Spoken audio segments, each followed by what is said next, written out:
It's an amazing thing that we're here to talk about the year of patients rising. You heard stories earlier today about patients who are taking control of their cases, patients who are saying, you know what, I know what the odds are, but I'm going to go look for more information. I'm going to define what the terms of my success are. I'm going to be sharing with you how 4 years ago I almost died, found out I was, in fact, already almost dead. And what I then found out about what's called the e-patient movement. I'll explain what that term means. I had been blogging under the name Patient Dave, and when I discovered this, I just renamed myself e-Patient Dave. Regarding the word patient, when I first started a few years ago getting involved in healthcare and attending meetings as just a casual observer, I noticed that people would talk about patients as if it was somebody who's not in the room here. Somebody out there. Some of our talks today, we still act like that. But I'm here to tell you, patient is not a third-person word. All right? You yourself will find yourself in a hospital bed, or your mother, your child, there are heads nodding, people who say, yes, I know exactly what you mean. So when you hear what I'm going to talk about here today, first of all, I want to say that I am here on behalf of all the patients that I have ever met, all the ones I haven't met. This is about letting patients play a more active role in helping healthcare, in fixing healthcare. One of the senior doctors at my hospital, Charlie Safran, and his colleague Warner Slack have been saying for decades that the most underutilized resource in all of healthcare is the patient. They have been saying that since the 1970s. Now I'm going to step back in history. This is from July 1969. I was a freshman in college, and this was when we first landed on the moon. And it was the first time we had ever seen from another surface. That's the place where you and I are right now, where we live. The world was changing. It was about to change in ways that nobody could foresee. A few weeks later, Woodstock happened. 3 days of fun and music. Here, just for historical authenticity, is a picture of me in that year. Yeah, the wavy hair, the blue eyes, it was really something.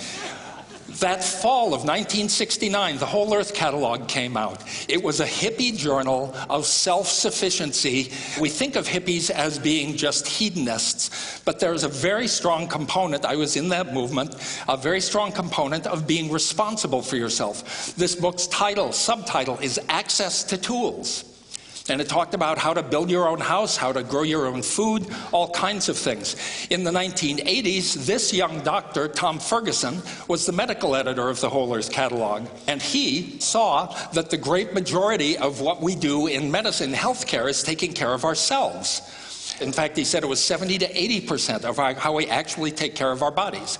Well, he also saw that when healthcare turns to medical care because of a more serious disease, the key thing that holds us back is access to information.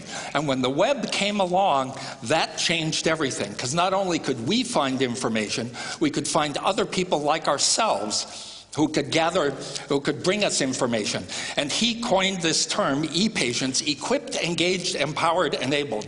Obviously, at this stage of life, he was in a somewhat more dignified form than he was back then. Now, I was an engaged patient long before I ever heard of the term.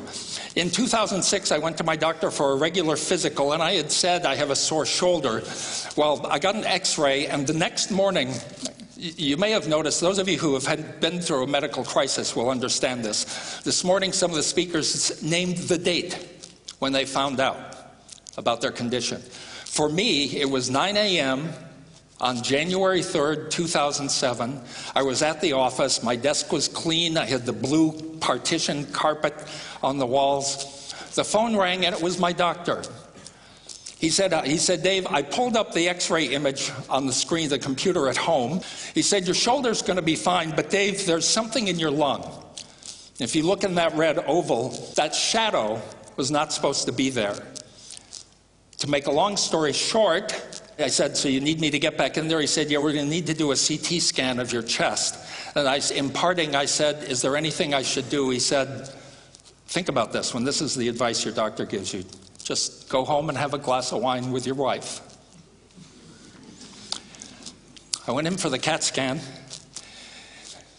and it turns out there were 5 of these things in both my lungs. So at that point, we knew that it was cancer. We knew it wasn't lung cancer.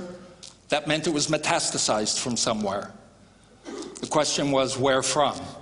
So I went in for an ultrasound. I got to do what many women have, the jelly on the belly and bzzz. My wife came with me. She's a veterinarian, so she's seen lots of ultrasounds. I mean, she knows I'm not a dog.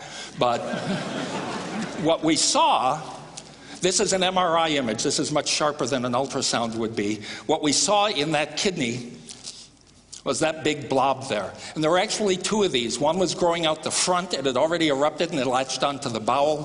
One was growing out the back and it attached to the psoas muscle, which is a big muscle in the back that I'd never heard of, but all of a sudden I cared about it. I went home.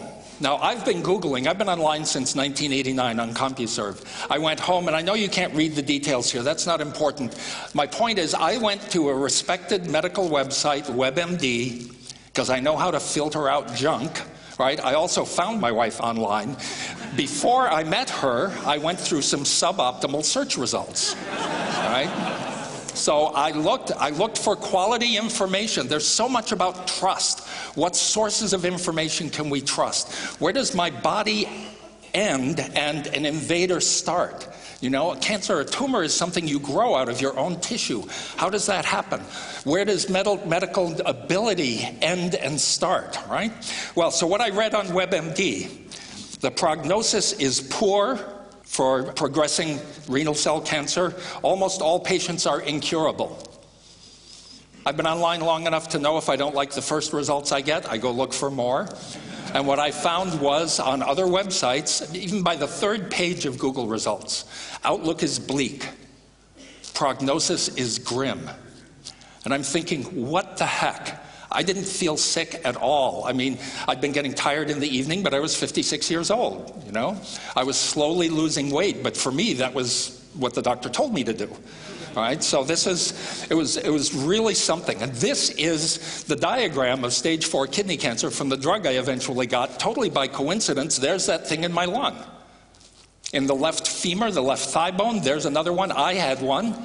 My leg eventually snapped. I fainted and landed on it, and it broke. There's one in the skull, and then just for good measure, I had these other tumors, including, by the time my treatment started, one was growing out of my tongue. I had kidney cancer growing out of my tongue. And what I read was that my median survival was 24 weeks. This was bad. I was facing the grave. I thought, what's my mother's face going to look like on the day of my funeral?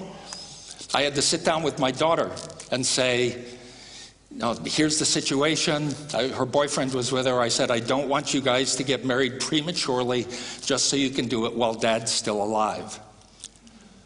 It's really serious. If you wonder why patients are motivated and want to help, think about this. Well, my doctor prescribed a patient community. acor.org, a network of cancer patients of all amazing things. Very quickly, they told me, kidney cancer is an uncommon disease. Get yourself to a specialist center. There is no cure, but there's something that sometimes works, it usually doesn't, called high-dosage interleukin. Most hospitals don't offer it, so they won't even tell you it exists. And don't let them give you anything else first. And by the way, here are 4 doctors in your part of the United States who offer it, and their phone numbers. How amazing is that? Now here's the thing. Here we are 4 years later. You can't find a website that gives patients that information. Government approved, American Cancer Society, but patients know what patients want to know. It's the power of patient networks. This amazing substance, again, I mentioned, where does my body end? My oncologist and I talk a lot these days because I try to keep my talks technically accurate. And he said, you know, the immune system is good at detecting invaders, you know, bacteria coming from outside, but when it's your own tissue that you've grown, it's a whole different thing. And I went through a mental exercise, actually, because I started a support community of my own on a website, and one of my friends, one of my relatives actually said, look, Dave, who grew this thing? Are you going to set yourself up as mentally attacking yourself? So we went into it, and the story of how all that happened is in the book. Anyway, this is the way the numbers unfolded. Me being me, I put the numbers from my hospital's website for my tumor sizes into a spreadsheet. Don't worry about the numbers. See, that's the immune system. Amazing thing, those 2 yellow lines are where I got the 2 doses of interleukin, 2 months apart. And look at how the tumor sizes plummeted in between. Just incredible. Who knows what we'll be able to do when we learn to make more use of it. And the punchline is that a year and a half later, I was there when this magnificent young woman, my daughter, got married. And when she came down those steps, and it was just her and me for that moment, I was so glad that she didn't have to say to her mother, "I wish Dad could have been here." And this is what we're doing when we make healthcare better. Now, I want to talk briefly about a couple of other patients who are doing everything in their power to improve healthcare. This is Regina Holliday, a painter in Washington, D.C., whose husband died of kidney cancer a year after my disease. She's painting here a mural of his horrible final weeks in the hospital. One of the things that she discovered was that her husband's medical record in this paper folder was just disorganized. And she thought, if I have a nutrition facts label on the side of a cereal box, why can't there be something that's simple, telling every new nurse who comes on duty, every new doctor, the basics about my husband's condition? So she painted this medical facts mural with a nutrition label, something like that, and a diagram of him. She then, last year, painted this diagram. She studied healthcare like me. She came to realize that there were a lot of people who'd written patient advocate books that you just don't hear about at medical conferences. Patients are such an underutilized resource. Well, as it said in my introduction, I've gotten somewhat known for saying that patients should have access to their data, and I actually said at one conference a couple years ago, "Give me my damn data because you people can't be trusted to keep it clean." And here she has our damned data, it's a pun, which is starting to break out, starting to break through. The water symbolizes our data. And in fact, I want to do a little something improvisational for you here. There's a guy on Twitter that I know, a health IT guy outside Boston, and he wrote the e-patient rap. And it goes like this. Boom, boom, boom, boom, boom, boom, boom, boom, boom, boom. Give me my damn data. I want to be an e-patient just like Dave. Give me my damn data because it's my life to save. I'm not going to go any further. We'll see.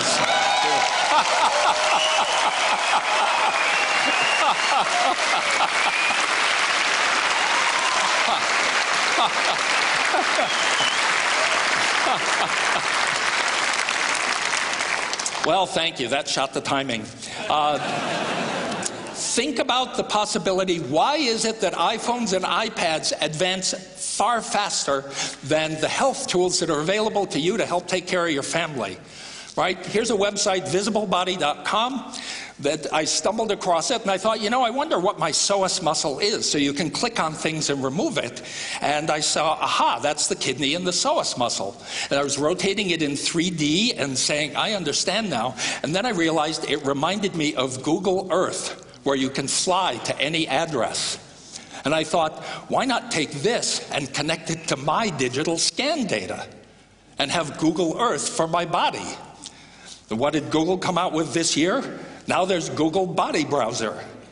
But you see, it's still generic. It's not my data. But if we can get that data out from behind the dam so software innovators can pounce on it the way software innovators like to do, who knows what we'll be able to come up with. One final story. This is Kelly Young, a rheumatoid arthritis patient from Florida. This is a live story unfolding just in the last few weeks. RA patients, as they call themselves, her blog is RA Warrior, have a big problem because 40% of them have no visible symptoms. And that makes it just really hard to tell how the disease is going, and some doctors think, yeah, right, you're really in pain, right? Well, she found through her online research a nuclear bone scan that's usually used for cancer, but it can also reveal inflammation. And she saw that if there is no inflammation, then the scan is a uniform gray. So she took it, and the radiologist's report said no cancer found. Well, that's not what he was supposed to do with it. So she had it read again. She wanted to have it read again, and her doctor fired her. She pulled up the CD. He said, if you don't want to follow my instructions, go away. So she pulled up the CD of the scan images and look at all those hot spots.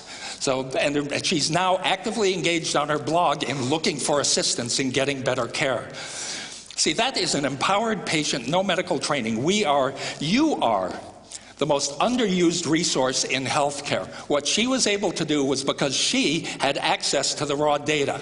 How big a deal is this? Well, at TED 2009, Tim Berners-Lee himself, inventor of the web, gave a talk where he said the next big thing is not to have your browser go out and find other people's articles about the data, but the raw data. And he got them chanting by the end of the talk, raw data now, raw data now.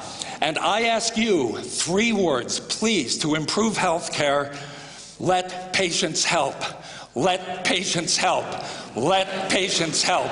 Let patients help. Thank you.